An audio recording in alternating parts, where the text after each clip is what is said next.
To this day, let's say I want to interview somebody about FTX blowing up and crypto, which is a space I'm not super familiar with.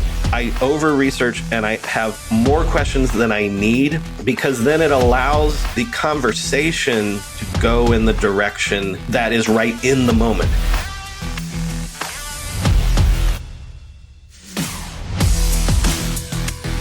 Welcome to Metacast, a podcast about podcasting. And I'm your host, Ilya Bezdilev. Hello, and this is Arnab. Today we have a very special episode, and I'll start with this story.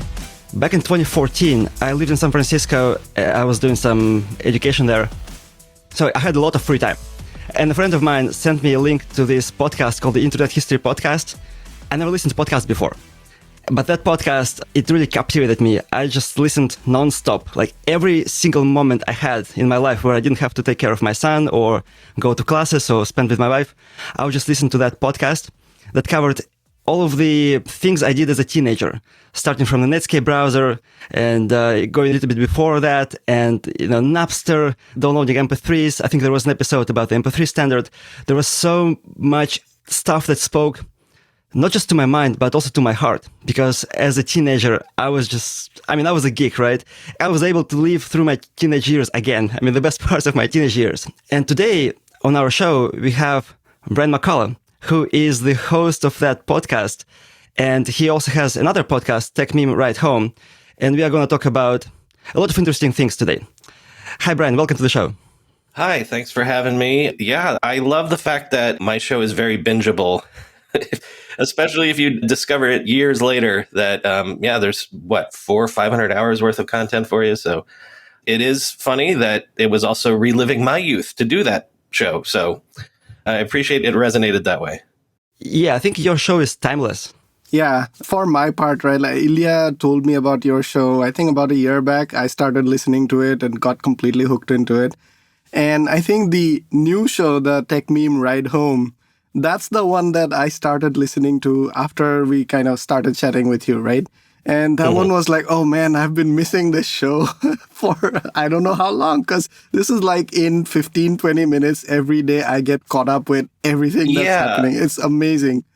Obviously we'll go into this story, but the Internet History Podcast was an interview show, and the Tech Meme Ride Home it's a news rundown. So the idea is in 15 minutes to catch you up. So they're two totally different beasts, really, but we can get into all that. It serves two different purposes. One is, here's what you missed over the last 20 years. And one is, here's what you missed today. So cool. Brian, to get us started, can you tell us a little bit about yourself and your podcast, just so people get an idea of who you are and what you do? Yeah, so these days I'm a venture capitalist. I run the Ride Home Fund, but every single day I produce the Tech Meme Ride Home, which is, like we said, a 15-minute rundown of the headlines of the tech world. It's not just the headlines, because you could get a robot to do that. What I try very hard to do is give you the context of not just what happened, but what people in Silicon Valley think about what happened. So I quote tweets a lot. I will quote from multiple different articles about a given story. So it's not just, this week FTX blew up. It'll be FTX blew up and this venue said this about it. This person said that about it. So it's got an audience of around 50 to 70,000. The C-suite at Microsoft supposedly listens every day. My friends at Andreessen Horowitz listen a lot, which is why they've been on the show a lot. It's really, hopefully, and gratifyingly, sort of a water cooler podcast for folks that work in the tech industry. Before all that, I'm a 4-time founder. My first company I founded back in 1999. So anyway, I come to this sort of naturally, in the sense that the only industry I've ever worked in is tech, and I've been doing it for almost 25 years now.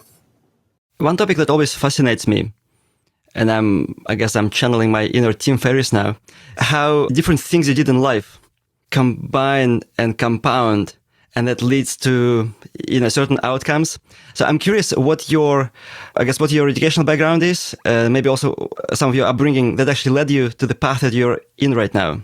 Okay, I get ready, buckle in. I'll give you the whole thing. Go on. We'll talk about how I wrote a book because of the podcast too.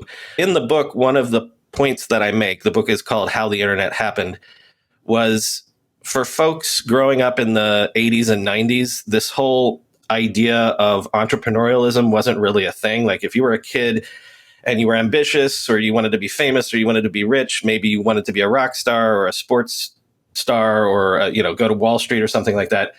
You did not think, oh, here's what I'll do is I'll start a company. It just wasn't in the zeitgeist, at least in America then. What was in the zeitgeist in the 90s, I graduated high school in 96, was when Quentin Tarantino burst onto the scene, a whole generation of us were like, we want to be him. And that was me. I went to college at the University of Florida, and I bounced around in a bunch of different majors, even art history, computer science. I ended up getting technically an English degree, but with a film concentration. So essentially I went to film school, learned how to edit film physically, manually, like celluloid. But then also this was when things were turning digital. So I learned how to edit digitally as well. And so you'll notice that nothing in that college had to do with like business school or economics or anything like that. To graduate, you had to do a thesis, and I was doing film, but I had settled into the writing track of film. So the thesis was I had to write a screenplay. So this was the summer of 1998, going into 1999. And what am I going to write a screenplay about? And of course, the dot-com bubble is at its height at that point. And there's all these stories of people becoming millionaires and the first stories of kids going out to Silicon Valley and getting rich. So I wrote a screenplay for my thesis called Palo Alto about kids going out to Silicon Valley to try to strike it rich. I didn't know anything about business or tech. So I literally subscribed to things like Business Week and Fortune and Wired. You mean like paper magazines, right? Paper magazines to educate myself, to know what I was talking about in theory. Of course, I had no idea what I was talking about, and I did write the screenplay, but, in the midst of doing that, there was an article in Wired about a guy at Harvard who had a company editing college application essays and other essays that you would write for college. And I thought, well, I could actually do something similar. I had learned how to do HTML and things like that. So in 1999, I registered the domain editmenow.com and literally put up flyers around campus that was like, if you need an essay edited, go to this website and people will do it for you. It was just me doing the edit. But what quickly happened was it actually kind of took off. But, it's seasonal because, college semesters happen. There's only certain amounts of time that people need essays edited. What I discovered really quickly was that what people need all the time is resumes to apply for jobs and not just college students. So Edit Me Now added a resume writing product. And then the dot-com bubble is starting to burst towards the end of 99 into 2000 when it famously... Brian, for people who are listening to us and who are maybe not in tech or are maybe much younger, can you give a TLDR on what a tech bubble is? Sure. So the web and the internet, of course, kind of didn't exist in the 80s into the early 90s. It existed, but until Tim Berners-Lee made the World Wide Web, normal people didn't use it. It was around 1994, 95, 96 that normal people start to come on the web with things like the Netscape browser, and you get things like Amazon being founded and Yahoo being founded. And if you think that like crypto having bubbles and crashing is a thing, or like people might remember the housing bubble or whatever. The first big bubble that, at least again, I'm speaking as a North American, that people experienced as oh my God, everybody's getting rich. All these companies are being founded. And then all of a sudden it all goes away. The first time that happened in modern times, I would argue, was the internet bubble, which mostly happened at the tail end of the 1990s. And then people date the bubble bursting to March of 2000 when the NASDAQ hit its peak that it did not surpass for another 13 years. Now that you've gone through like that cycle and the current cycle, what's your thoughts on the comparisons? If you had asked me 6 months ago, I would have said it's nothing like the dot-com bubble. But I realized that the thing that I missed was that, because what happened when the dot-com bubble burst, it took the entire stock market with it.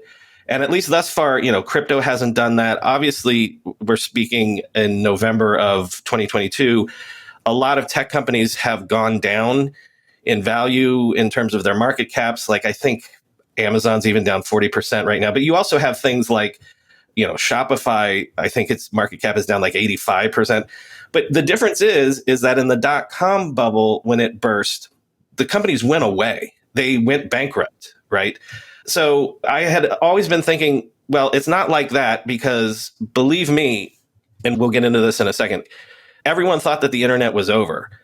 The internet's not going away. I don't know that crypto's going to go away, even if there's a bad crash. But my blind spot was, it's not going to affect the entire economy or the entire world. But what I missed is that it functionally doesn't matter, because if you're in one of those worlds, if you're working at a SaaS company and all of a sudden SaaS is not hot, or if you're working on Web3 or VR and suddenly the funding goes away, like you can have a nuclear winter that affects your industry that functionally will be like what the dot-com bubble was in the 90s. How did you ride out of that? And yeah. Okay, very interesting. So editmenow.com pivots to resume writing.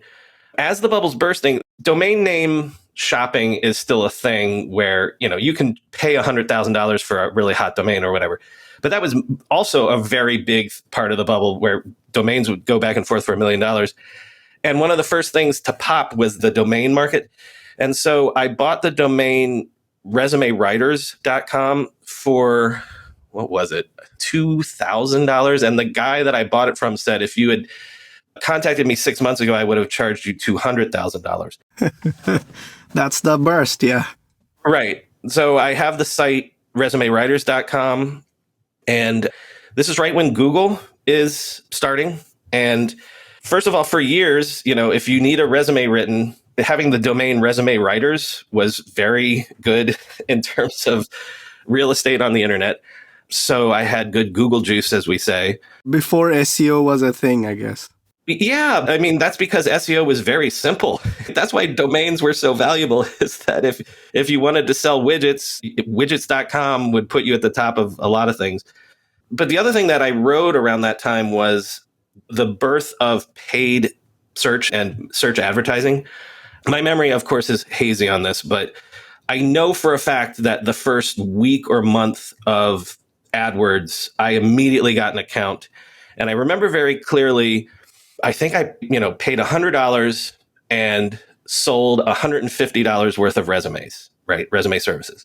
And so this blows my mind. I'm like, well, I can just do this all day long. What if I put in 200? What if I put in 1,000? And it kept scaling with it. And again, this was such early days. I can remember paying 8 cents a click for the keyword resumes and things like that. So I'd like to say that my company and my business grew with Google in a lot of ways. And again, for the first year, it's me writing the resumes. So I'm doing 7 or 8 resumes a day. But I've graduated college at this time. The only job that I had, a real job, for about 6 months, I worked on the line at FedEx. So like literally boxes come down a conveyor belt and you have to sling them into other boxes that then go to the airport to be shipped and stuff. When I remember the week that I first made $1,000 on Resume Writers. And I was like, all right, I'm quitting FedEx, right? Because to me, even sitting down and having to write 7 or 8 resumes a day was better than slinging boxes. I worked for DHL back in the year 2005, I think, just for a short stint. Sorry, I'm going on a tangent now. Moving those boxes was so meditative. It was very meditative, and I was in the best shape of my life. Right, yeah. But also, what I do regret is I quit before I could have, like, after you were on the line for a certain amount of time, they'd let you drive a truck. And I always sort of romanticize that because it would feel like being like a ship out at sea. You're the captain of your own ship and you go out like that seemed like very romantic to me and meditative. And, maybe that was a better life, to be honest, if I'd stayed on that path. But so Resume Writers takes off. Eventually I hire people. Today, Resume Writers has, depending on the season, between 60 and 90 writers around the world that work for the company on contract. This is the tail end of the dot-com bubble bursting, so there was actually a venture-based company called resume.com that was my main competitor. I live in New York City now. First time I ever came to New York City was because a job search site called hotjobs.com was big at the time. And I flew here to try to land a deal to become the official resume services partner of hotjobs.com. And again, I've never been to business school. I don't know anything. I showed up in a suit to the meeting. And if you know anything about Silicon Valley and its dress code, I was the only person in that entire office of 200 people that was wearing a suit. And I was nervous the night before I went out for drinks with friends, and I went to the bathroom. And I don't know if people still do this, but at the time there was a lot of advertisement in bathrooms. And I go to the urinal, and the advertisement in the urinal is resume.com, my competitor that I'm there to win the deal against. I thought that was a good omen that I was urinating on my competitor. Wait. So was the advertising right in the urinal? So actually you urinated on it? Yes. So the little, they have a urinal cake, and then they have that little plastic thing sometimes around the drain. It was branded resume.com. Yeah, I don't see that very often anymore. So maybe that wasn't an idea that, had a good return on investment, but that sort of advertising. At some point, it was popular to put like a fly image in the urinal. Yes. Because apparently men, like to aim when they, do this. And maybe like aiming to your competitors was also a thing. Exactly. Imagine you can aim for your competitor. Right? To try to move it forward quickly, resume.com was among the companies that went bust and went bankrupt. And resumewriters.com is still around today. I still own that company. And it's one of those things where competitors have come and go. A few years later, when monster.com decided to get into the resume business, we almost died because they flooded Google ads, and it made it very expensive for us. But it's also one of those things where if you hang around long enough, you survive, and you're the last person standing. And, we've bought competitors like resumewriting.com and resumeservice.com over the years. I still think we do good work. And, there are worse ways to have made a living your whole life than helping people find better jobs. What actually really helped us was the recession that came in after the dot-com bubble burst. Lots of people needed resumes. Lots of tech people needed resumes. We still have, if you go to resumewriters.com, there's an executive product, there's a student product, and there's still, oddly, the only industry-specific product is a tech or IT resume, I think we still call it. That was because, in 2001, 2002, 2003, a good third of our business were people that had been laid off in the tech industry. And so, it's one of those things where I say Resume Writers does really well when the economy does really well, because people can shop around for better jobs. And we do really well when the economy is crap. Like in 2008, we were making money hand over fist. It's when the economy's in the middle that we kind of don't do so great. So you may be coming into another hot period now. Yeah, I don't ever try to root for that. We had a pretty good year, 2022. That company is never going to be a big company. It's never going to IPO. But what it's essentially done is it's funded all of my crazy schemes for 22 years. And one of the things that I did, this was in 2003, I used some of the excess cash from that company to try to start another company. The first time I heard about social media, this was in the era of Friendster, if anyone remembers that. This was before MySpace, before Facebook, is I thought, well, social media has got to be great for jobs, for finding jobs, trading jobs, and things like that. Like LinkedIn. Yeah. Like LinkedIn, I can't remember exactly, but we launched around the same time as LinkedIn. The company was called Where Are the Jobs?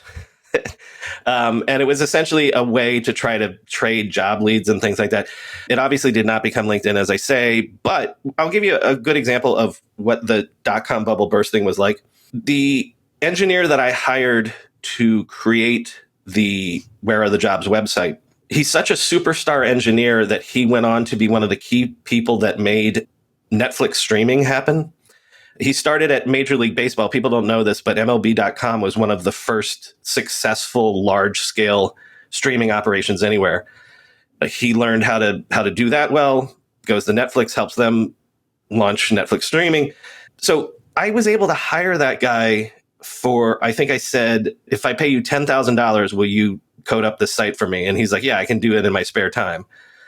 So that should give you an indication of the level of talent that you could just hire off the streets in Craigslist, because they were out of a job, because everyone thought that this internet fad is gone and over. And so I'm giving you this background because it informs how I know how to do the tech industry and stuff like that. I did another startup in 2005 that was who to talk to, similar idea, trading, job leads, etc. We got up to 250,000 users for that site. I was funding this all through the cash coming off of Resume Writers. So I had the freedom to shut it down when I didn't think it was working. And for various reasons, that wasn't working. But in that case, we had patents and various other IP that we were able to sell when we shut down. So that gave me a little bit of cash as well. And again, I'm a single man, a bachelor at this point, so I don't need a ton of cash. Brian, before we get into podcasting, I'm curious, why did you want to be Quentin Tarantino? I mean, I remember when Pulp Fiction came out in 1994, I wanted to be John Travolta. Like, why Tarantino? Just to set this right, I was born and brought up in India. I didn't have that same kind of I think Tarantino introduction. I got it much later in life. So I'm curious, what exactly about Tarantino made you feel like that? Yeah. It's not that, I still like Tarantino and I like his films, but it wasn't, him specifically. It was, he was the big superstar that everyone wanted to emulate at the time.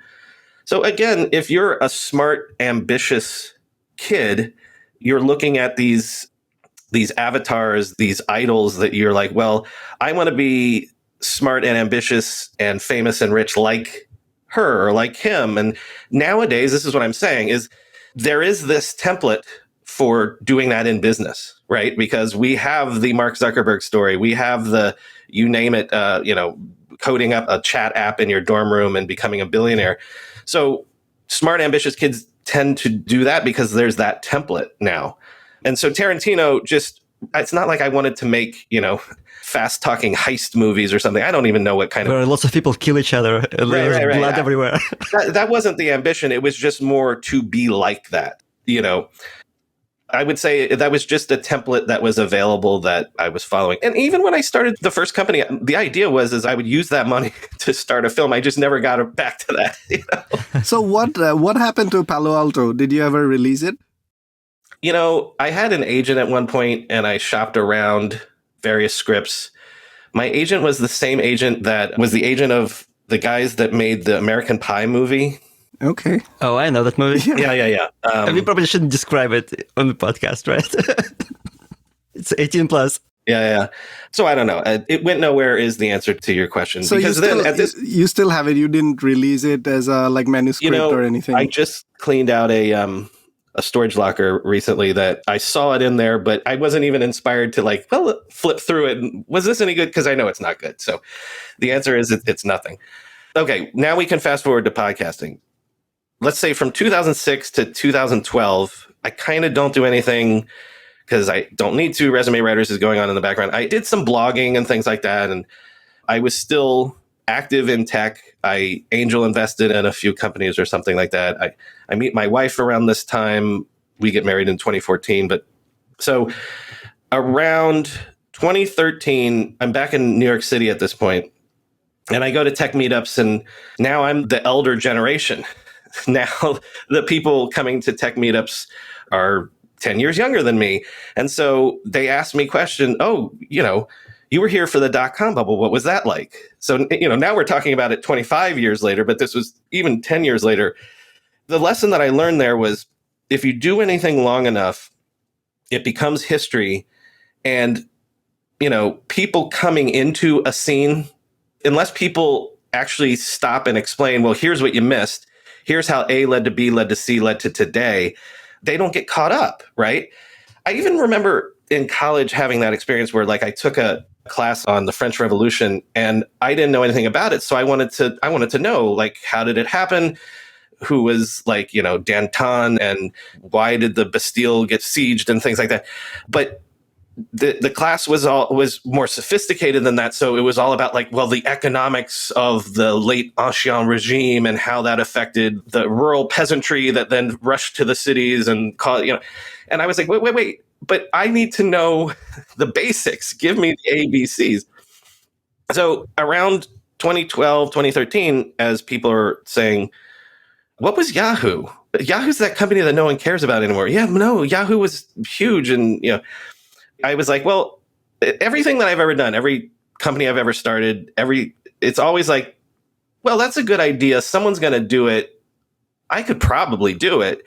So the idea was, if I just wrote a book that was how the internet happened, and to me, it started with Netscape as the first real web company, but then, say how e-commerce started, and then explain where Yahoo and Google and all these things came from. And so around that time, I start to read books and start to think about, well, I'll write the book about how we got here, and it'll be an explainer for people in the tech industry, how we got here. In those days, when I would tell people this was what I was doing, they would be like, oh, that's great. You're going to explain, how this technology transformed our lives. By the time the book actually came out in 2018, people were like, oh, is this a book that'll explain how technology ruined our lives? But a book takes a long time to write. So this is how I get into podcasting. A book does take a long time to write. You do a lot of research, you do a lot of writing. And if you're lucky, years later, it comes out and people read it. But they don't see all of the work behind it.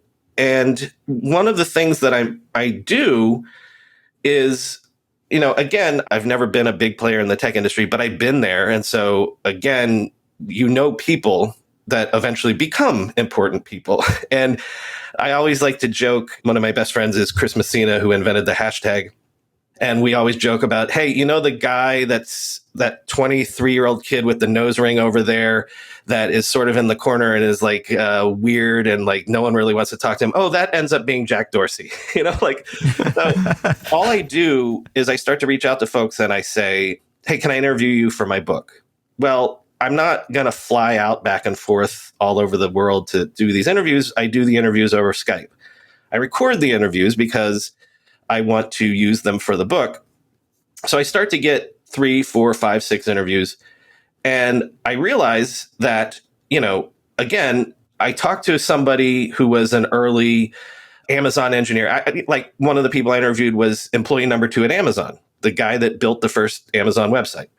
Shel Caffin is. Is that the guy who was talking about the sneaker net? Yes, the sneaker net before they figured out how to do e-commerce securely, they would literally write down credit card numbers from one computer, walk over to the other computer and put them in so that they wouldn't have to put the credit cards online because they couldn't be sure they could secure the credit card numbers. So think about it. So that's a perfect example. I would have an interview for an hour and a half with employee number 2 at Amazon, the guy that built the website for Jeff Bezos, right?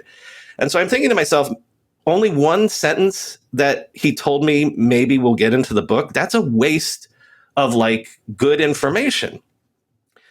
So I don't remember where this brainstorm came from, but I was like, well, what if I just put them out as podcasts? So I had been a fan of podcasting since the mid 2000s.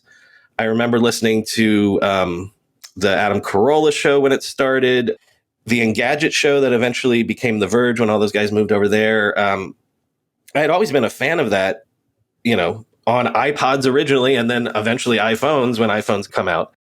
Brian, what is it about podcasting specifically as a listener that attracted you to the podcasts as a medium?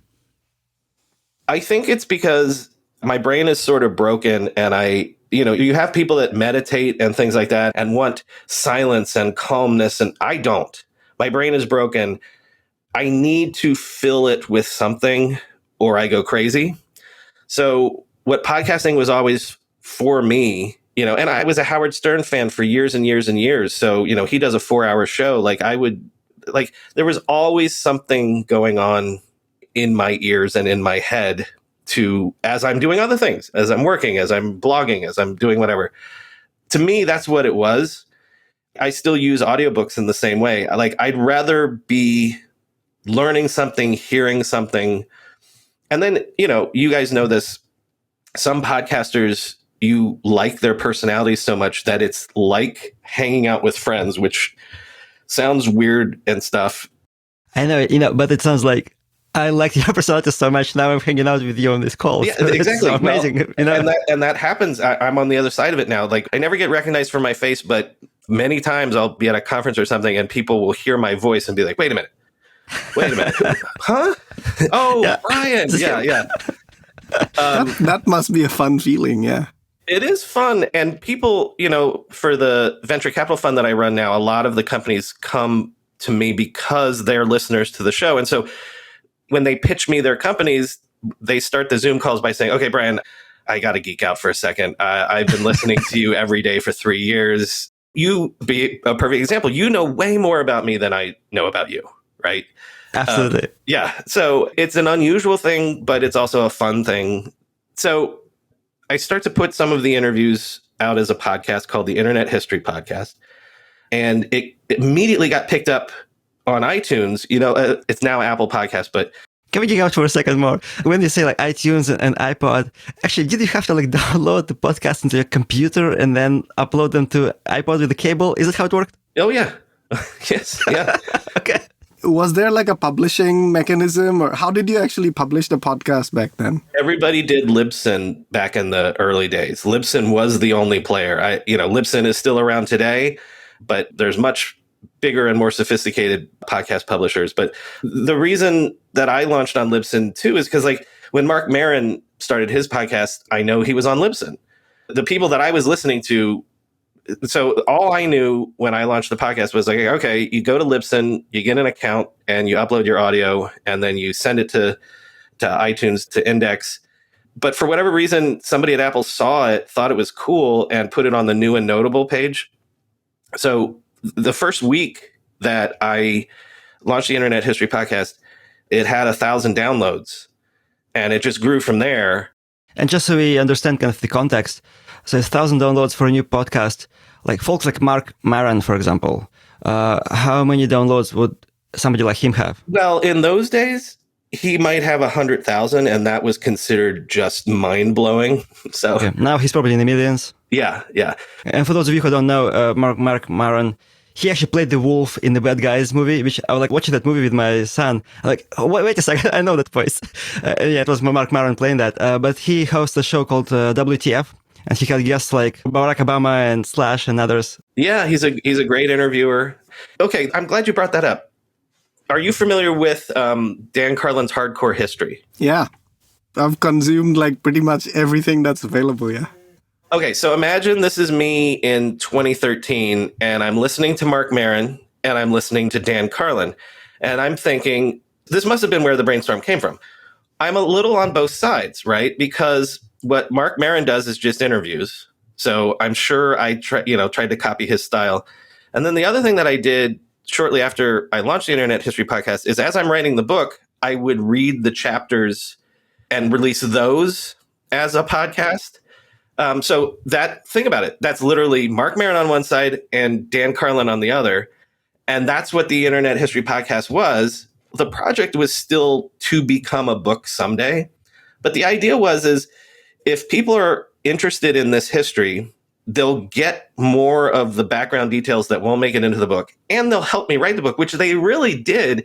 When I would release some of the early chapters of the book as a podcast, people would get in touch with me and say, you got this wrong, you got that wrong. Eventually, people would suggest interviews for me. Oh, like you're about to do eBay. I know so-and-so that used to work at eBay. Let me put you in touch. So in a way, the project was also writing a book out in the open and sort of crowdsourcing it. That's so cool. Actually, I'm curious because I think the first episodes, how many first episodes, I listened to, they were all narrative episodes. But if I hear you correctly, there were actually interviews behind those. Did you release them afterwards? Yes, because I didn't think that launching with the interviews was the right thing to do. I thought that, okay, if this is a brand new thing, I should give people the context. So it changed over time, but originally my thinking is I would group them together. It's like, okay, I'm going to write about eBay next, so I'll release a bunch of the eBay interviews along with the chapter on eBay, right? That broke down for the reasons that as podcasters, it's hard to schedule people. It's, so then eventually it was just I would throw up whatever I had while I was doing it out of order and things like that. The weird thing that happened was the podcast really did take off. I think to this day, the Internet History, I should look that up, probably gets 150, 200,000 downloads a month because, as we said at the beginning of this, people find it and binge it. Once that started to take off, it was like, okay, I got to keep this going because then this will be the way that I can build an audience for the book. We can get into this however much you want, but like, you don't just decide to write a book and then a publisher is like, oh, sure, we'll publish that for you. Like, you have to get an agent and you have to write a book proposal and you got to do all these things. And one of the things that these days publishers want to see is that you have a built-in audience. Because believe me, I have learned the publishing industry is stuck in the 19th century when it comes to actually doing promotion and marketing for books. They suck at it. And so what they like to do is get people that have, nowadays a social following or whatever, but like a reputation where people will buy the book because they know your name, right? It's a different ball game in a different industry. I would say this, if anybody out there is thinking of using a podcast to write a book or whatever, you're not going to get rich from your book. I actually earned out my advance, which is what that means is when you get a book contract, they pay you in advance, which mine was $50,000. And then you don't make another dime until you earn back that advance, right? And apparently less than 1% of advances are ever earned back, right? So I did well for earning back my advance. It was never a bestseller, $50,000 sounds like a lot of money, but remember, it took me 6 years to write. So if you do the math on the amount of time spent versus the dollars that you get, unless you're Malcolm Gladwell or John Grisham or somebody like that, or J.K. Rowling, you're not going to become a millionaire by writing a book. If you want to write a book and you want to use podcasts to do it, you have to think of these things as one feeding the other, like the book, as we'll show in a second, and the podcast, they all have worked together to give me credibility and give me an audience. But it's not like the book was like, okay, I used the podcast to get the book and then the book made me rich. That didn't happen. And it's unlikely to happen for anyone. But one of the things that I learned by doing the Internet History Podcast is that what you want to do is you want to leverage, you guys know this because you're doing it right now today. You want to leverage your guests to grow your audience. So to this day, I don't know why the first people let me interview them, except for the fact that I promised to put the interviews up unedited. And so it's like, it's giving people a chance to tell their side of the story in their own words, right? But then what happened is that once you get 4 or 5 people, and then you reach out to somebody at a higher tier, and they look and they say, well, if they got this person and this person, they must know what they're doing. Okay, I'll do it. And then once you've got a few of those higher tier, you can go to an even higher tier, and they say, oh, if you got this person and this person, you must know what you're doing. Around the same time, I got a residency at TED. I don't know if you know TED, the TED Talks organization. The residency was as I worked out of their offices as I'm doing the Internet History Podcast. And they helped me get guests and things like that. But think about it. Why did TED think I was doing a good job? Because I had been doing the show for 18 months, and they looked and they're like, oh my God, you got the guy that founded MarketWatch. You got the, Shel Caffin from Amazon. You must know what you're doing, right? So coming back to that, by the way, like we definitely, like you said, right? We struggled with getting a guest for a while, and you were the first one. So we have to say from the bottom of our hearts, yeah, that was amazing. Yeah. Well, Thanks for getting us started. This is why I said yes, because I understand how this works, right? And the thing that I always say is gaining an audience, anyone can do it if you're willing to put in the time and the effort and you do it strategically, but you'll only succeed in the end if once you get to the stage, you have something to say. So one of the things that I see, we're talking about podcasting, but this could be relevant to all sorts of things, being an influencer, trying to write a book, whatever. There are tried and true methods of the analogy I use is rolling a snowball down a hill. At the top of the hill, your snowball's tiny. By the time you get down there, it's huge. And everyone's like, well, of course, because he has that huge snowball. No one saw the tiny snowball at the beginning. But if you don't have the goods, once you finally get to that stage, then you're never going to have an audience. So there are certain people that I see trying to become YouTube stars or something like that. And I'm like, yeah, but you don't have the goods, but that's something that, I don't know, maybe you can learn and do and stuff like that. But Yeah, I really like that analogy. I was recently watching a masterclass on masterclass.com by Metallica, which is my favorite band of all time. And they were talking about all these different things that they do. But then I think it was Lars Ulrich, and he says, but you have to have great songs. yeah, Because, like, at the end of the day, like, everything else doesn't matter as long as you don't have I'll give you another songs. analogy based on music.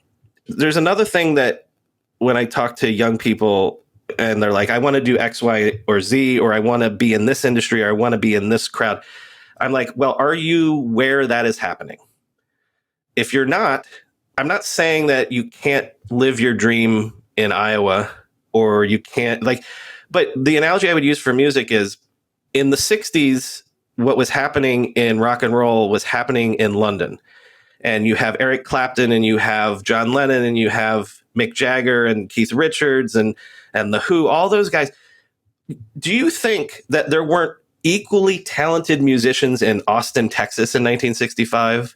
Or in Seattle in the 90s was where Nirvana and Jimi Hendrix actually was in Seattle. I mean, he was born in Seattle and he was somewhere in the Midwest and in New York, but he didn't become popular until he went to London. Exactly. So the thing that, and this can apply to anything. I want to become the best model railroader in the world, or I want to break into that industry. Well, find out where the best people are doing that. How is that working for you? Because you are in New York. Well, I guess you have been in New York for a while, right? But the actions have been happening in the Silicon Valley. Okay, but New York has had a tech scene that was second to Silicon Valley. Like if you were going to be anywhere else in the 90s or 2000s, New York City was where you would do it. And I would say that things change because of the internet. Because, okay, I'm saying geographically go to where it's at. But whatever your interest is, whatever you're trying to break into, you can break into it on the internet. You can stay in Iowa as long as you're in the right Discord server, right? I met people, again, in the industry that now have gone on to do amazing things. And I knew them when they were nobody because I was just there. I was just there when we were all nobodies. And eventually the nobodies and the weird kid with the nose ring in the corner becomes Jack Dorsey or becomes Jimi Hendrix or something like that. So it's just the thing that you got to do is never be shy. When you're starting out. Coming back to the point about like you have to have the goods, right? Some of that is also like you have to have some strategy to do early validation in whatever you're doing, right? Like, do you have any thoughts on like how podcaster, somebody who's trying to get started, could figure out like, do I have the goods or not? Well, also think about like if I've become a prominent podcaster, right? I had no background in that. What I found was I found a niche and a field that was virgin territory. No one was doing this. Now, Dan Carlin was doing hardcore history. I don't know about history like Dan Carlin, but I do know tech, right? So you can, if you're starting out, I'm sure there's an entire ecosystem of model railroad podcasts and things like that. But whatever, like find that area. And it's like the kids that go to Hollywood and it's just like, I think Steven Spielberg did this. He just went out there and is like, I'll go get you coffee. I'll hold the lights. I'll do whatever. And again, that's a perfect example of a scene that wasn't a scene. When Steven Spielberg goes to Hollywood in the late 60s and early 70s, it's still the old Hollywood studio system, but it's right on the cusp of the 70s explosion of new Hollywood when you get Scorsese and De Palma and all that stuff. So Steven Spielberg comes up with all those kids. They called them the brats, the studio brats or whatever. But eventually all those kids, once they get their chance on the stage, have the goods and become, right?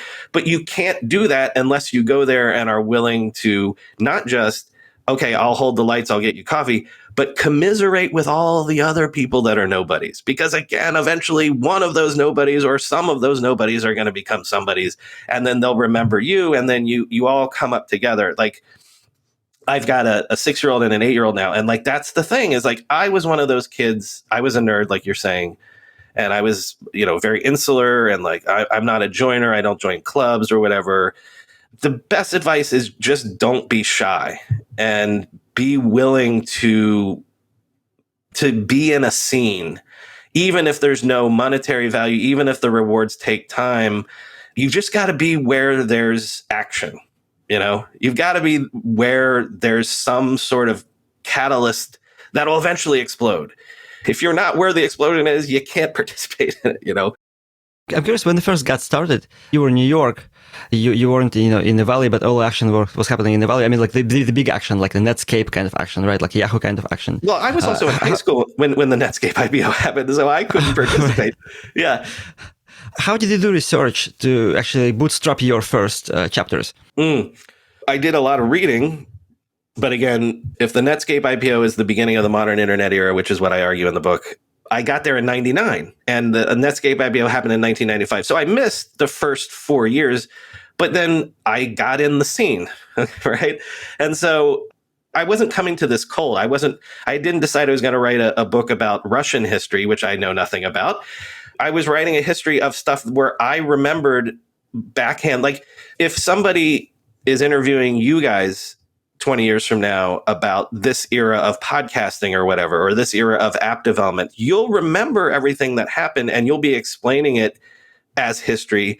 You'll know it like the back of your hand. I remember that 6 Degrees led to Friendster, led to MySpace, led to Facebook, led to Tumblr, led to Snapchat, I remember all those things like the back of my hand because I was there, So I didn't know the details. I had to read books. I had to reach out to people and interview them and say, okay, explain to me why. I know that Facebook destroyed MySpace, but why? What was going on at MySpace that I didn't know about? And see, that's also a hack too, because and by hack, I mean a growth hack or a shortcut. Eventually, the Internet History Podcast, I talked to billionaires and I talked to people that founded the companies. And when you interview those people, they will tell you that they knew they were going to succeed all along. They were a genius from day one, etc. And you'll even hear, if you listen between the lines on those episodes, I let them go, but you can imagine me in my head thinking, that's not how it happened. That's not how it happened. You have to start with a snowflake, right? And they don't want to talk about the snowflake. Yeah. Which is fine because that's their version of history. That's fine. Like if my job as a historian is to give everybody's perspective of what happened. But the hack that I discovered was if you go to somebody who was there but isn't famous. So go to the person at MySpace that wasn't Tom and have them tell you what happened at MySpace. They'll tell you because no one's ever asked them to give their side of the story, right? There's a lot of this in the early episodes for sure, right? And there's a lot of you say yourself that it's hard to figure out exactly what happened in this space because you talk to different people and you hear different versions of it. Yeah. Yeah. I wanted to get everybody's perspective, even if I know that what they're saying is just retroactive bullshit. But that's still valuable in terms of, It's valuable in weaving the whole story together into the narrative that it is. Yeah. So, I mean, you could think about doing a similar thing for all sorts of topics, video game history. There's tons of people that do stuff like that and interview the designers behind this game or that game and stuff like that. So, one of my recommendations, if you do want to go this sort of deep dive or /history route, again, find a niche, find something that is sort of not really been explored before. And not only will you be the first person to plant your flag in terms of telling the story of that niche, but the people in that niche that love that niche, that have been dying for someone to tell the story of that niche will talk to you. I have to add a plug here. So if you're listening to this show and you were an engineer or product manager or designer on iTunes back 15 years ago, or in Libsyn or any other of those companies, or when Spotify started podcasting, reach out to us. Our contacts are in the show notes. I would love to hear the story of how Libsyn fumbled the ball. They could have been the biggest thing in podcasting. I know people that worked at Pineapple Street and that worked at Gimlet and stuff because all those companies were getting started when I got into podcasting. So I know those people. And you know what? You guys will be able to talk to folks at Gimlet probably about now because once enough time has passed, people feel comfortable enough to tell their story. And the golden period is around 10 years. So maybe you might need a few more. But whatever was happening in podcasting 10 years ago, people will if they made their money, they'll have enough distance from it that they won't be afraid that they'll say the wrong thing and lose their money. If they felt like they got screwed, they won't be afraid to say that person screwed me, and our company failed because of X, Y, and Z. With enough space, people will tell their story too. That's why I've never gotten like the Google founders or Jeff Bezos or any. Maybe eventually one day I could, but what's their motivation for telling their story? They have billions of dollars. They don't need it. And if you're fresh from a company, maybe the wounds are too fresh to tell your story. But with enough time, it can be cathartic to tell your story, This is so awesome. Now that I think about it, because we both have tech background.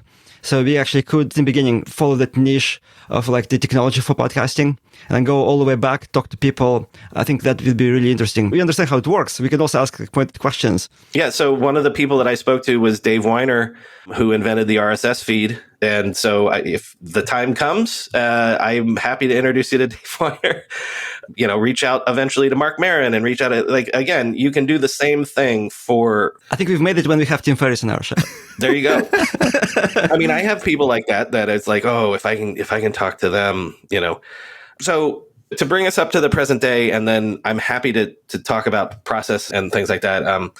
Internet History podcast becomes popular. I get a book deal. The book comes out in 2018. We were talking about this offline, but one of the weird things about you had said as a fan of the show, you're like, the early episodes of the show are so much more detailed than the chapters in the book. That's the nature of a book. You have an editor, and they say in the contract, you should deliver a 90,000 word manuscript. And I turned in a 180,000 word manuscript. And so the editor says to you, we are cutting this in half. And you say, no, we're not. And they say, yes, we are. That's useful because it made the book better. If I was writing the book for only the people that know the industry, then yeah, it's sort of surface and I don't get into as much depth in the book as I do in the podcast. But I was writing the book for my mom to be like, here's how you got a supercomputer in your pocket. Here are the people that did it to you. So that editing process was valuable. The book is a different thing than what the podcast is, So like I said, the book came out, didn't hit the New York Times bestseller list, but it did fine. And it lives on because lots of crypto and Web3 people have been buying the book over the last few years because they're trying to see if there are patterns that they can match to the crypto and Web3 industry.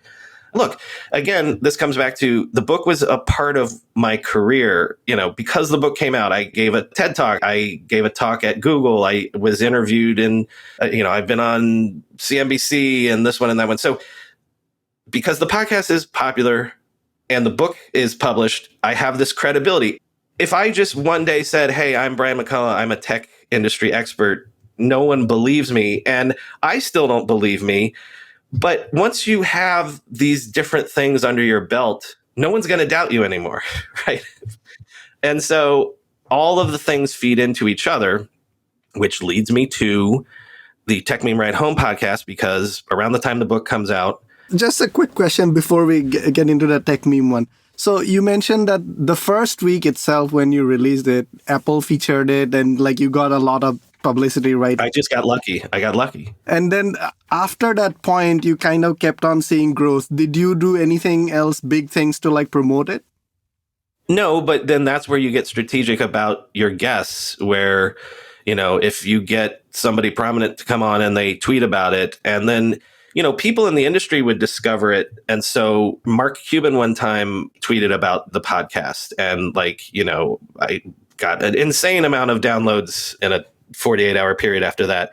So again, that comes back to if you get the stage and then you have the goods, then at least in my experience, and maybe it doesn't work out this way every time, but then it sort of feeds on itself. Then the snowball is rolling down the hill and it's accumulating mass on its own, of its own accord, right?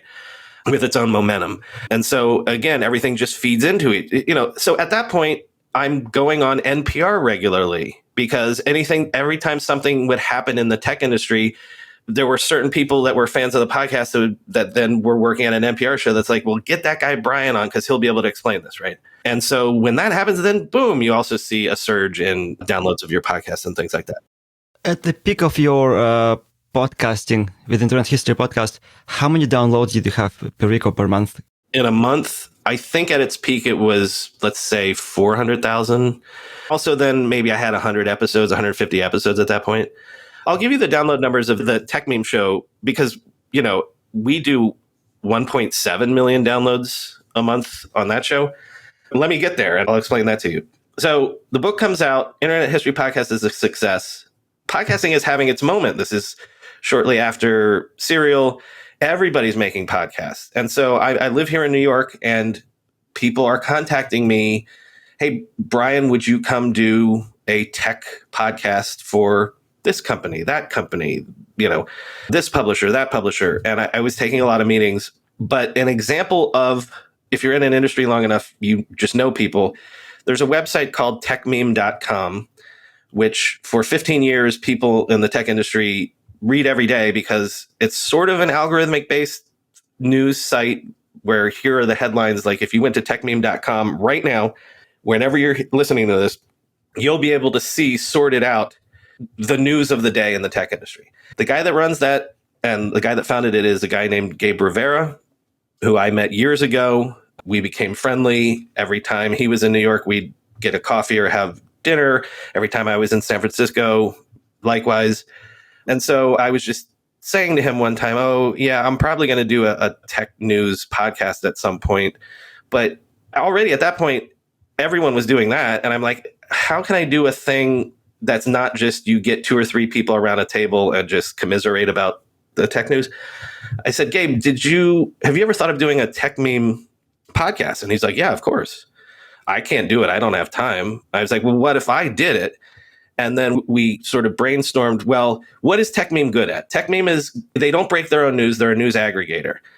And it's like, you can go to Tech Meme and in 30 seconds, you can find out the latest news in the tech industry. So it occurred to us that the natural way to do a podcast for that would be to do something similar. So the Tech Meme Ride Home is a 15-minute news aggregation, essentially. So I pick the 5 to 7 biggest stories, and I use Tech Meme's page as a guide. These are the most important ones. It helps me find, okay, I'll quote from The Verge for this, I'll quote from Wired for that, And the business deal that I made with Gabe was I had to have full editorial control. So I picked the stories and I picked the quotes and I write the script every day. All I did was Gabe and I signed a contract where I licensed the brand Tech Meme. I call it the Tech Meme Ride Home because originally the idea was I would put it out every day at 5:00 and you would listen to it on your commute home. And I kick back a certain percentage of the revenue that we make from advertising to Gabe, but I'm completely independent. So think about this as a hack. So I have a reputation as a podcaster, but even that, it wasn't enough that people would jump with me to this other podcast. But Tech Meme, like I said, within the tech industry is pretty much the gold standard. So when I launched the Tech Meme Ride Home, Peter Kafka wrote it up in Vox. It got written up in TechCrunch or whatever, because everyone was like, oh my God, Tech Meme has a podcast. So that's an example of, again, I'm levering up in terms of my audience. I'm sort of using the reputation of Tech Meme to grow a larger audience, right? Again, it wouldn't have worked if when people try it out, they hate me or I don't do a good job. But that's why I still pay Gabe to this day, because I stood on his shoulders and used the brand that he had built for 15 years to build the audience for this Tech Meme Ride Home podcast, which again is, it goes up and down seasonally, but is around 50 to 70,000 folks every day, and very powerful and important folks. And I've leveraged that as well because it's Tech Meme. Why can I have Chris Dixon of Andreessen Horowitz on a couple months ago? Why was he willing to come on? Because of Tech Meme, but also because of me, because he listens to the show. He knows I know what I'm talking about. I do interviews with, news making people in the tech industry, people that I have no business talking to because I'm not a journalist. I don't have 20 years of doing this, but all of the things combined, the book, the Tech Meme brand, the podcast, the ability for people to listen to the podcast every day to know that I'm not full of shit. The snowball just keeps rolling, right? So, Brian, I'm curious, when you interview people, I guess when you started and you interview now, have you done any training, any No. no, like interviewing? So you just like go by your gut? I don't know. Okay. I hope this doesn't sound like, oh, I'm just naturally talented. I hope I don't sound like one of those billionaire founders that is like saying, oh, I really think what the secret is that I just ripped off people that I had been listening to my whole life. So I'm thinking of like Howard Stern, Terry Gross, Ira Glass, Mark Maron.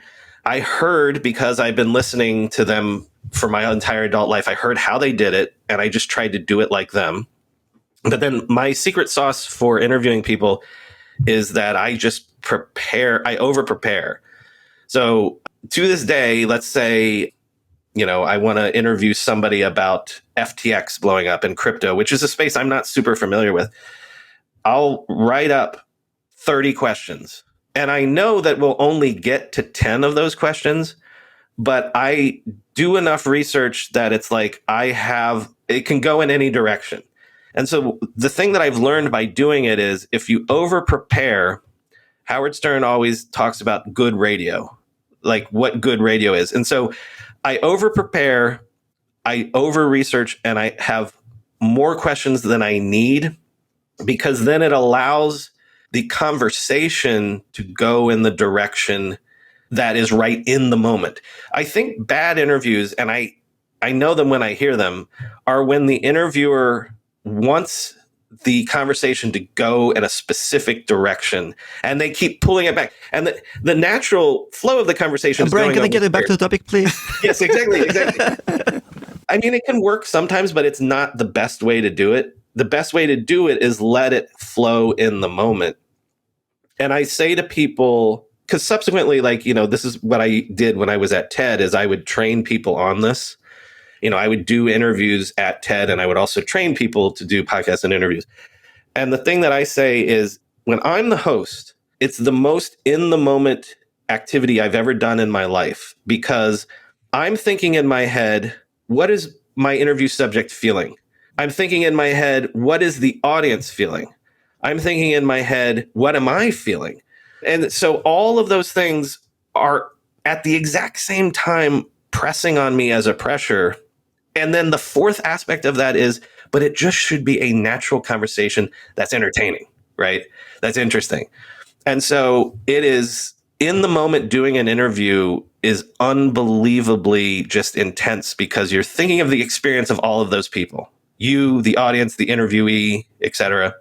And I didn't have any training on it, but the only thing I can tell you is that I heard my whole life people doing it well, and I just copied them. That's it. I don't know if you noticed, when I did the intro for this episode, I actually mimicked you. I feel like I'm gonna do that actually for every time I interview a podcast. I will listen to how they introduce themselves and just mimic them, but I will not tell that so that they don't feel self-conscious. No, that's fine, because that's the way to do it. Because, to bring it back to music, every musician will tell you that. Bob Dylan wanted to be Woody Guthrie, and he wanted to be this folk star. And so he just straight copied. Every musician will tell you they straight copied. If you were a musician, Ilya, you'd copy. I am actually. You'd start by being very Metallica-like, wouldn't you? Right? Yeah, I want to be James Hetfield for sure. Exactly. You even look like him a little bit. But then even if you copy people, eventually parts of you come out.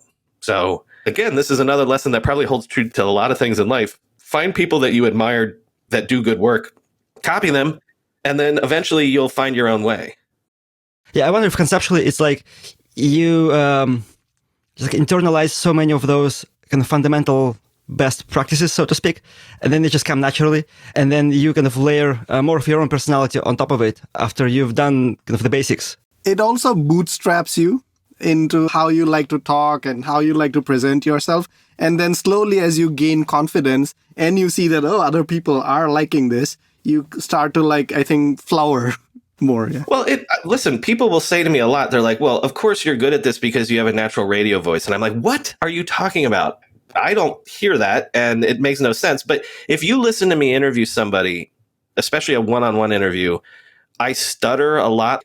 You know who does that is Terry Gross. When Terry Gross is asking a question, she'll start a little bit and then change her mind halfway through the sentence and stutter and whatever. And I find myself doing that as a tick. Maybe I do it less than I did at the beginning now, but I recognized from day one that was me being her. I think Ira Glass is sort of like that too, a little bit. I'll give you something else. Part of the Tech Meme Show is doing interviews of newsmakers, but the majority of the show is reading the news of the day. And I write a script for that. And so I'm essentially reading. If you listen Monday, Tuesday, Thursday, Friday, weekdays to the show, you're actually hearing me read a script. And here's something that I did not know when I started that show. You have to perform it. Because if you don't perform what you're reading, it sounds like you're reading and it's boring.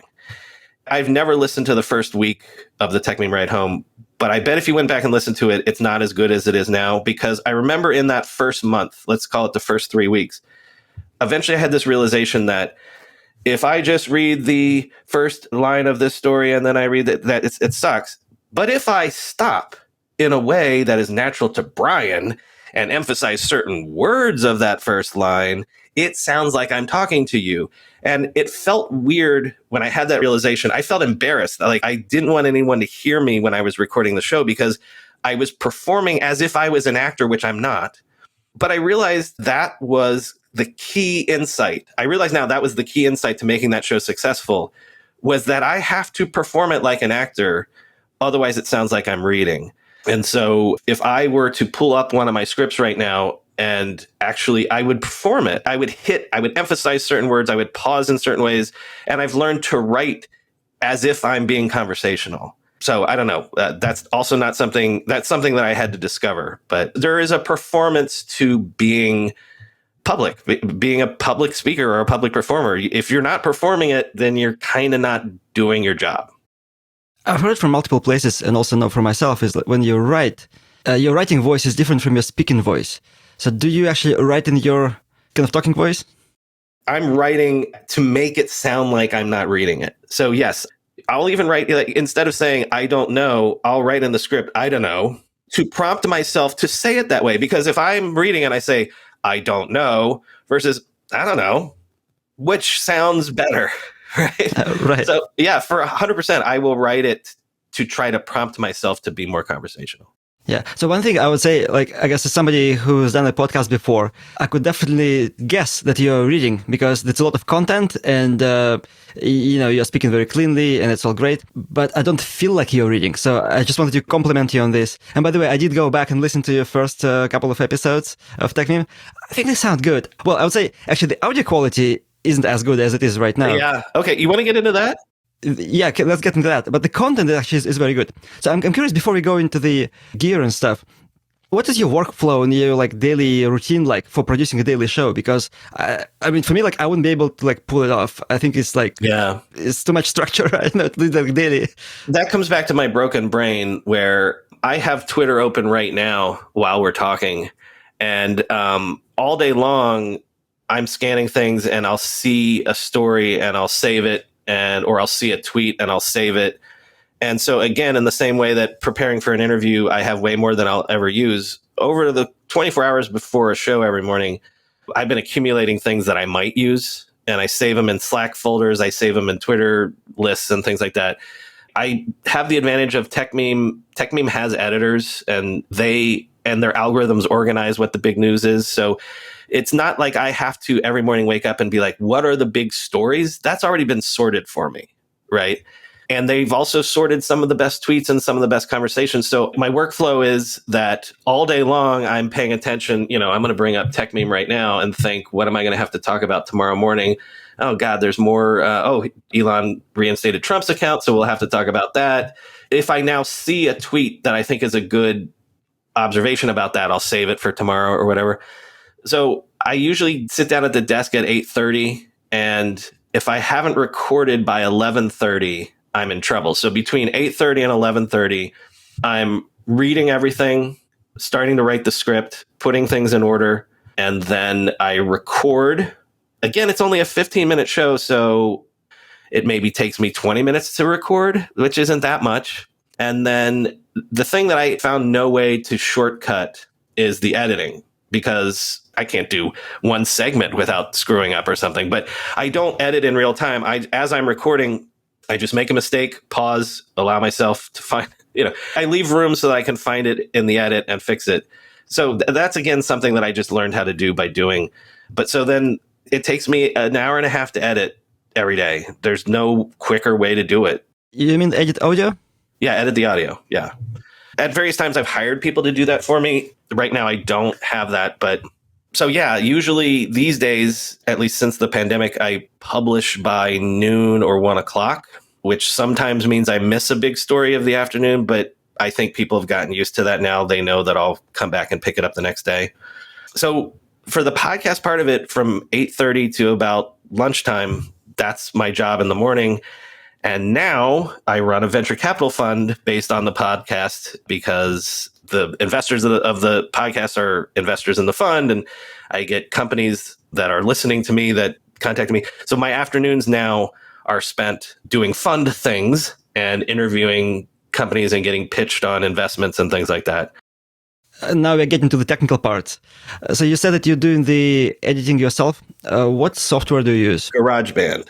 And I'm sure there's better things out there. Everyone always tells me there's various other platforms that if I was a true professional, I would be using this, but I know how to do GarageBand and I can do it in my sleep. So I probably will be doing that for the foreseeable future, just because I don't have the time or the inclination to learn something new.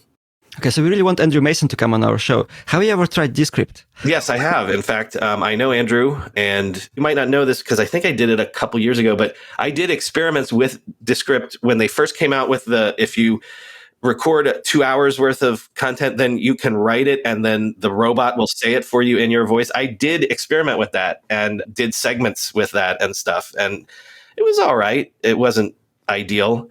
And I do know people that used the editing that way because Descript allows you to sort of edit as if it's a word processor. So if you wanted to delete a sentence, you just erase the transcribed audio sentence and stuff like that. Descript's a great product. Andrew's a great guy. They just actually raised a shit ton of money to hopefully build that out. So God bless them. But no, I only use GarageBand. Marco Arment has a tool I used to use to like clean up the audio. Like, I can't remember what the name of it is, but you throw it in there and it does automatic things.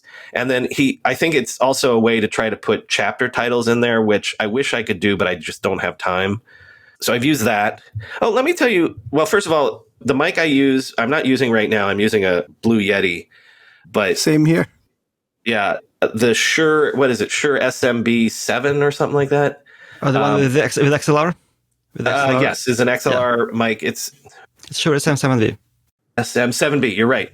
Okay, so that's a $400 mic that basically everybody that I know in podcasting uses.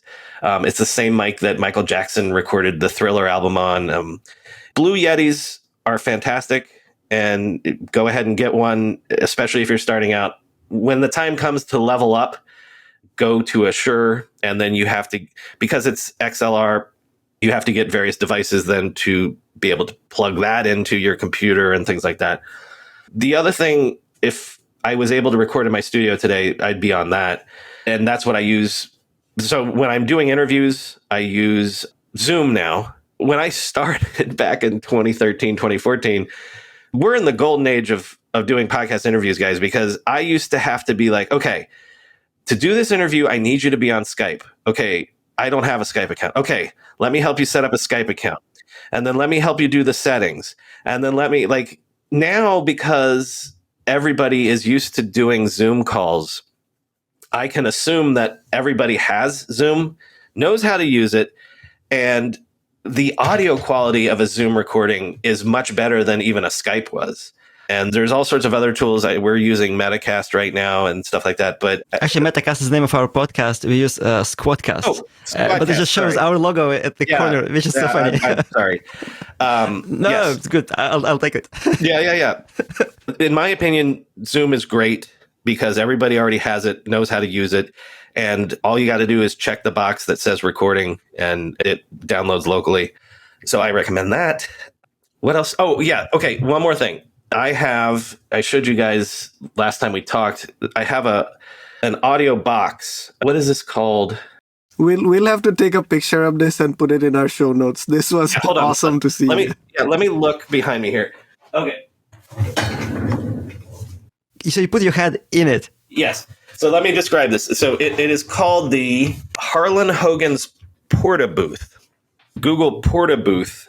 And as opposed to having a room where you put all the foam on all the walls and stuff like that, and Ilya, I can see you're in your closet, which I did too. Being in a closet is in between the clothes is a great way to do. But what the Porta Booth does, it has that foam stuff. It's a little box. It unfolds and stuff so you can travel with it and things like that. I put my Shure SMB in there and I put my head in there every day and I use my phone. I put the script on my phone and I read from my phone inside the little box every day. And that is probably why the sound quality is better, like you said earlier. No echoes, yeah. We were actually wondering if you were going to do that with us today. Like we'll see your head inside the box. It would be so weird to have actually both of us, like, in our closets, which is already weird enough. But like at least we are, having our faces, and you would be like this talking box. Yeah, no, you got to be able to see people's faces when you're doing interviews. Yeah. But again, if the sort of podcast you want to do is sort of like a Dan Carlin style where it's not an interview, I highly recommend using that box. One time I had a sound engineer come and tweak my GarageBand settings. So the voice setting that you hear now on the TechMeme Ride Home is tweaked specifically for my voice. I don't know the wizardry he did. The setting is completely, unique or whatever, but he was a sound engineer that does this for a living. So I paid him a few $100 and he did that for me. But those are the things that I've done subsequently to be more professional. And, again, if you want to level up, then find yourself a sound engineer that can come and tweak your settings for your particular setup. I worked with sound engineer for my first few episodes of my other podcast. And then as I was doing that, actually, I was also learning some of that sound production stuff. Also from him. I mean, he was fine like me, just like learning that. And then I eventually bought all of the same software that he uses.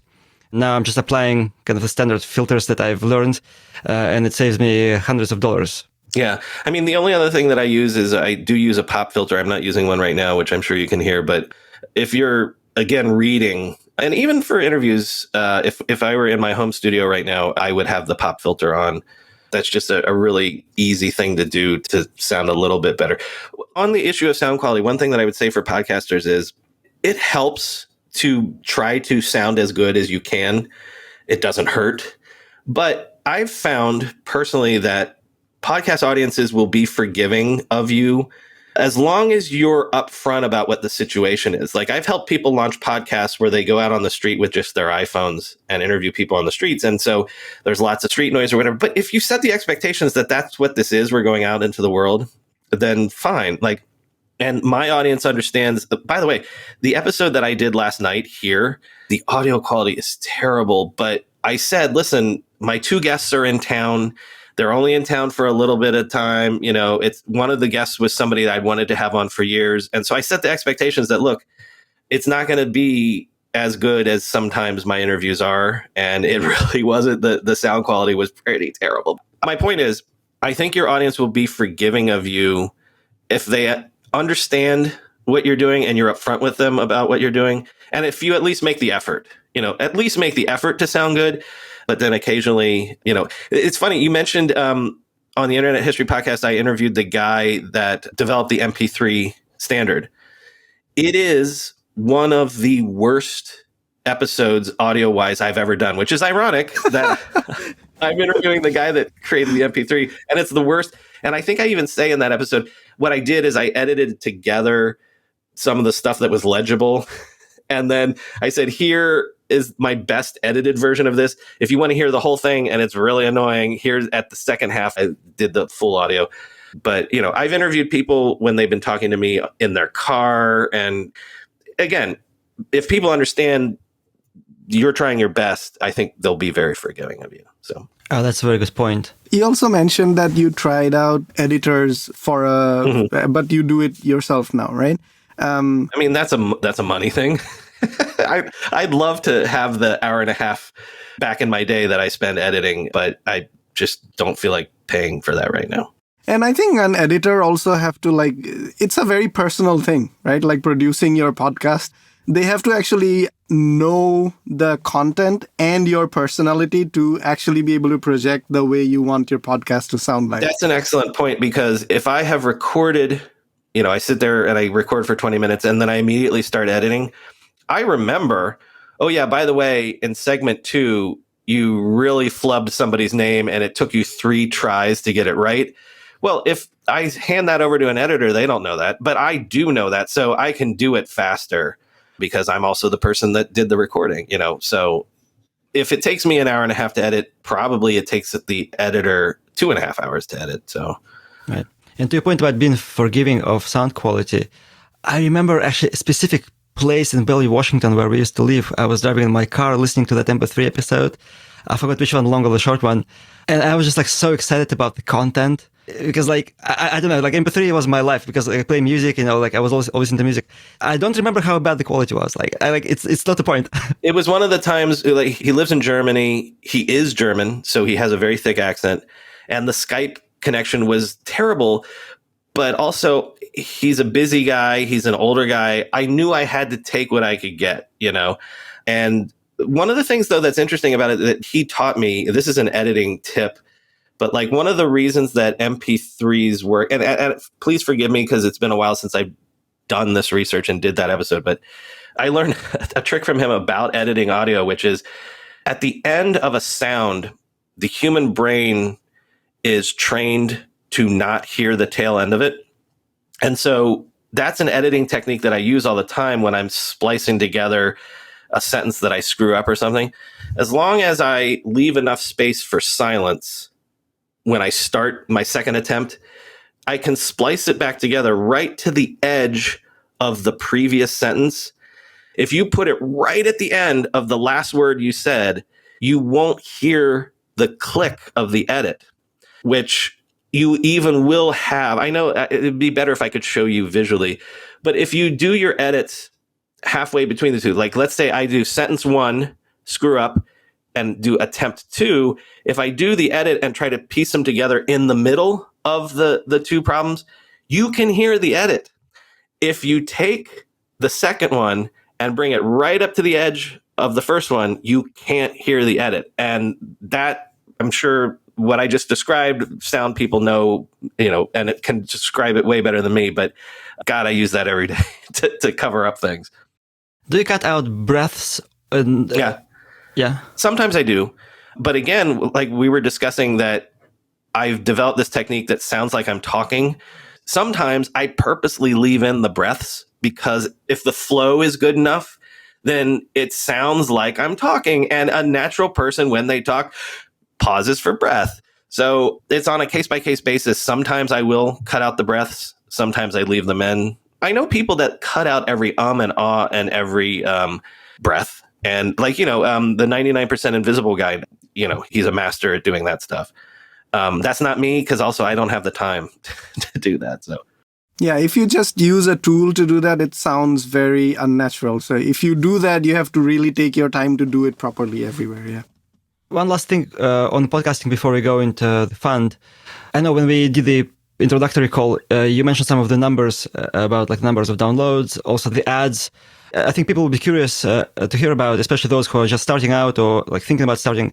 How much money can someone make with podcasting, and how does it work? Yeah, one of the reasons that, again, I come from the business world where I know what it costs me to buy advertising, and advertising is sold on a thing called a CPM, cost per milla, milla being the sort of French/Latin word for 1,000. All advertising is sold this way on a CPM basis. So if you buy an ad on the Super Bowl, you're paying a certain dollar figure per 1,000 viewer. If you buy an ad in a magazine, you're being charged per 1,000 eyeballs that you expect to see that page. If you know advertising, that you know that one of the things that the internet did is it brought CPM levels down. That's what killed the newspapers. That's what killed a lot of media, right? So that back in the day, if you ran Time magazine, you could demand a $50 or $70 CPM. There are people in podcasting that demand $70 CPMs right now. But $30 forever was considered, okay, if you can get a $30 CPM, that's good money. From day one, I've never sold an ad on my show for less than a $30 CPM. And the unit here is downloads? Per 1,000 downloads. Yes, correct. So you can do the math. If I sell an ad, I tend to, sell at the low end so that I don't have to, underperform and then have to make good for stuff. So I generally sell at a 50,000 downloads. So tomorrow on my show, I'll have 2 ads. And so I sold it at 30 times 50. So roughly $1,500 per ad. There will be 2 ads tomorrow. I generally do 22 episodes a month. So multiply 30 times 50 times 2 times 22. That's how much money gross show generally makes if I sell out all my ad inventory in a month. Now, there's different factors. For certain ads, 30% of that will go to the ad network that I'm also contracted with. Some of the ads are inbound direct, and so I get to keep all the money. But even that, I have to give a percentage to Gabe Rivera for the tech meme thing. So if you just did the math in terms of what you can see that I probably make in a month, just know that I don't get all of that because it's sort of like a waterfall. Some goes to the network, some goes to Gabe. But the bottom line is the tech meme ride home can do. And by the way, our ads have slowed down at the tail end of this year for the first time. For the first time in 5 years, our ad inventory is maybe 50% full. But on a good year, the Tech Meme Ride Home can do $500,000 in ad sales. Wow, that's pretty amazing. There's 2 reasons for that. We have a super valuable audience. Don't you think there are a ton of companies that want to reach powerful people in Silicon Valley, or even just the engineers and the grunts that work at Silicon Valley companies? Very valuable audience, niche audience, but very valuable. And then the other hack is that 50,000 isn't that big an audience. If I only did 1 show a week, it'd be good money, but it wouldn't be $500,000. I'm doing 22 shows a month, right? So a daily show, you have a ton of inventory to sell, but also you got to do a daily show. So, do you always have like 2 ad slots? And what happens if the ad inventory is not full? Early on, if I had an unsold ad, I just wouldn't run an ad. Now what I do, because it's in my interest to keep the advertisers happy, if I have an unsold thing, I'll just fill it with somebody else's ad that I did the week before. Because what you learn, advertising is a relationship business, right? So I want my advertisers to succeed, because if they do, then they will re-up. And, I've been doing this show for 5 years now. So there have been advertisers that, advertised with me for 3 solid years, right? If that happens, it's great, because then I don't have to do the work of, if somebody drops out, then you got to hope somebody else drops in. So I want the advertisers to succeed. So what I do now is even if it's unsold, I will run somebody else's ad that has been sold, because then they get these free impressions that hopefully get results for them. And so they'll stick with me. So it's in my interest to always run the ads when I have them, because it's in my interest to keep the advertisers happy. One of the weird things is, a couple years ago, I started an ad-free version of the show that people subscribe $5 a month for. And if you subscribe for that, you get the same show, but with just the ads stripped out. But if you look at the show notes of that show, I still have the links to the advertisers, because the subscribers insisted that I keep them. And I said, why, if you're paying for me to strip out the ads, why do you still want to know who the advertisers were? And to a person, they all said, it's because your ads are educational for me. I'm an engineer that works in tech. I didn't know about Datadog until they bought an ad on your show. So I want to know about this tool, that tool, this new software platform, whatever. It's useful for me to at least know of these things. And so I'm in this weird situation where the ads are actually useful to my audience, and maybe to a larger degree than some other shows. What do you think about dynamic ad insertion, where you have like the ad network insert an ad? Actually, I think I've heard one of those on your show. At the end of a show one day, I had to tell people, listen, guys, for the first time, I haven't sold out my ad inventory, so you're going to start hearing some of these digitally inserted ads. I've tried to keep that to a minimum, so you won't hear it every day, but you can do it at like a dial. So like, let's imagine that in the summer, my ad inventory was 95% full, so I didn't turn on any of the DAI, right? If now, December especially, the cupboards are bare and it's only 50% full, then I can turn the dial and say, all right, deliver 15% DAI. Unless I got desperate, I wouldn't turn that all the way up to the full 50, but I do it to fill. And the reason is that then I still want to fill with those other advertisers that have paid me the full $30 CPM, because those DAIs are like, I see $8 CPMs after everybody takes their cut if it's DAI. So it's nice money to fill the cracks, but it's not nice enough money that I'm willing to, have it take over. Right. Yeah, and it sometimes can sound pretty disruptive to the flow of the show too. Sure. Versus like the ads that you're reading yourself, like the example that you gave about Datadog, right? Like that actually sounds educational, and like I actually get interested, and sometimes I go read about that thing afterwards. So yeah. Hey, listen, by the way, one of the things that I discovered and didn't do is when I launched the Tech Meme Show 5 years ago, if I had a lot of those companies that were the early advertisers were like Fastly and Datadog and HubSpot, all of those companies subsequently went public. If I had invested in the first day IPOs of all of those companies that were early advertisers, I would have made some really good money. So. Actually, it's a good segue to the fund, by the way. Oh, that's true. Let's talk about the fund. Yeah, so there's this trend over the last few years of solo venture funds. If you're familiar with Packy McCormick, he runs a newsletter. There's also Turner Novak, he's a big TikToker or whatever. People in tech circles that have followings launched venture capital funds that are run on the platform AngelList, because AngelList does all of the back end for you and stuff like that. So I had heard a few years ago people starting to do this, and people were like, well, you should do it too, Brian, because you have your tech audience, et cetera, et cetera. But I didn't think it would work. And I remember saying to my wife, well, let's give it a go. And I'm going to just keep pushing on doors until one of them doesn't open. So one day at the end of a show, I said, if I rolled up a rolling fund on AngelList, would anybody invest with me? And I put up a Google form, and in 24 hours, 150 people said, yeah, we'd do it. It ended up, our first year, we had 77 investors. How much do you have to invest? That first year, 2.7 million. This year... No, I mean, how much do individual investors have to contribute? The minimum is $5,000 a quarter. It's all set by AngelList, by the way, so I don't have to worry about this stuff. So I announced the fund. I said, how many people are interested? In my mind, I was like, if I can't raise $2 million, it's not worth doing. And like I said, we ended up closing 2.7 million in the first year. This year, because, the tech downturn, it's down to 2 million, but that's still, fine. And so that was the first door that opened. It's like, oh, yes, you do have an audience that is willing, that, again, it kind of makes sense. You listen to me every day. You think I'm a smart guy, and you think, hey, I might be able to get deals and get into meetings that you couldn't get into. Okay, great. So the Ride Home Fund, in its first year, invested in 24 companies, because the second door that opened was, okay, I got these investors, and they're prominent people, pre-IPO Google engineer, and great people, really intelligent. Like, they help me invest and vet these companies.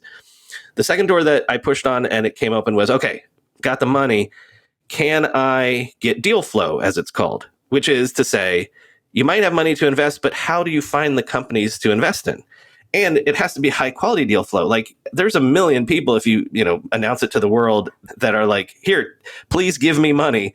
But if it's not good enough, well, again, because of the quality of the audience that I have with the Tech Meme Ride Home, the deal flow is incredible. Really smart people doing really smart companies. And again, the podcast, I wouldn't have access to this if I didn't have the podcast audience. So that was door number 2 that opened. Door number 3 that opened was, okay, got the money, have the good deal flow, but a founder doesn't have to take a check from me. If Andreessen Horowitz is over here offering you a check and Brian McCullough is over here offering you a check, who's Brian?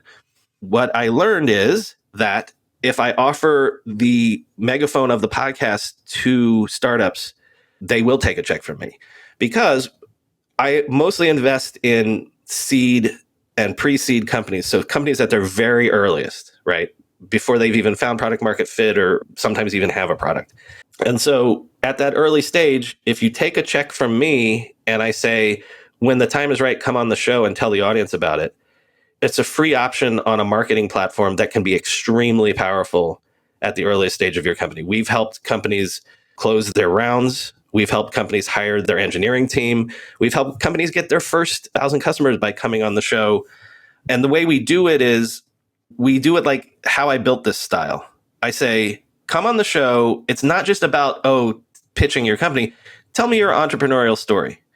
Tell me the struggles that you're having right now. Tell me what the vision of the company is, but also the roadblocks that you're facing. So the audience gets out of it sort of the entrepreneurial lessons in real time of real companies today that are launching. Okay. So the audience likes it. The companies get out of it. Even if the people listening aren't an investor in the fund, they become a fan of the companies in my fund. And they, like I said, how do you think we've helped people land their CTO? It's because they heard and they're like, oh, that's a really interesting company. They sound like good people. Brian put me in touch with them, right?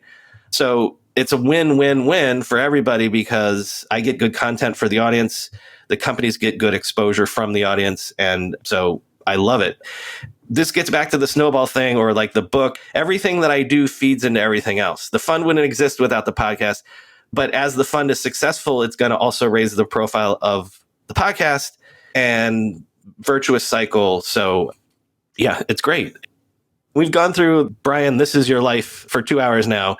I never had a master plan to get here, but I've stumbled into a thing where I like podcasting. I like having a platform to tell people about their industry, about the tech industry. I like companies. I like founders. I like new ideas. And so I've stumbled onto this thing where I can do all of those things in a completely synchronous and flywheel sort of way. And it's a lot of fun. So. And we've been recording for almost 2 hours now, and we are at the end of our allotted time. What podcasts do you listen to? What would you recommend? Okay.